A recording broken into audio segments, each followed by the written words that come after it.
હોસ્પિટલની ગંભીર તબીબી બેદરકારી અને તેની સામે ન્યાય મેળવવા માટે એક પીડિત પરિવારે પોલીસ કમિશનર કચેરી ખાતે પહોંચીને ન્યાયની ગુહાર લગાવી છે। પીડિત પરિવારે આક્ષેપ કર્યો છે કે 10 મહિનાથી તેઓ હોસ્પિટલ અને પોલીસ સ્ટેશનના ધક્કા ખાઈ રહ્યા છે, પરંતુ તેમને ક્યાંય ન્યાય મળી રહ્યો નથી।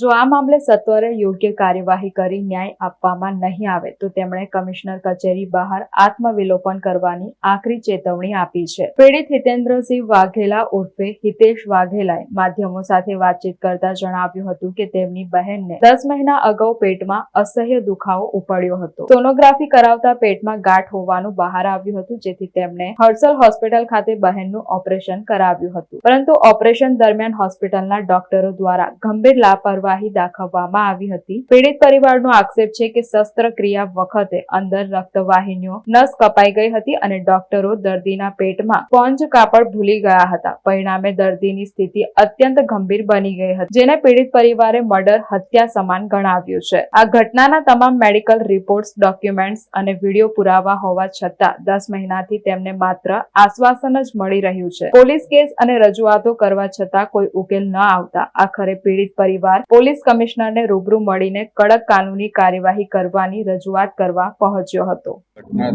ઘટના એટલે મારી બેબીને 10મા મહિનામાં જે પેટમાં પેન થતું હતું, તો મતલબ અમે સોનોગ્રાફી કરાવી, તો એમાં કંઈક લખાઈને આવ્યું છે કે પેટમાં મતલબ ગાંઠ જેવું છે કે, તો મેં હર્ષલ હોસ્પિટલમાં ઓપરેશન કરાવડાવ્યું ત્યાં આગળ।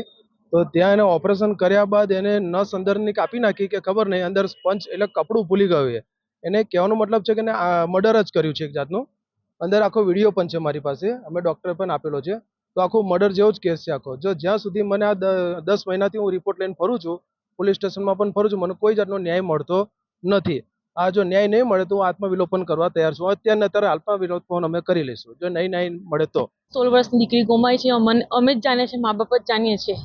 અમને હજુ ન્યાય નથી મળ્યો। 8 મહિનાથી પોલીસ સ્ટેશન ધક્કા ખાય છે, પણ મને ન્યાય નહીં મળ્યો। બસ આજે અમે આવ્યા છે, મને ન્યાય મળવો જોઈએ। અમે આત્મવિલોપન કરી લઈશું ન્યાય નહીં મળે। ન્યાય મળે નહીં મળે તો અમે બે મા બાપ અમે આત્મહત્યા કરી લઈશું। અમને ન્યાય મળવો જોઈએ અમારી દીકરીનો।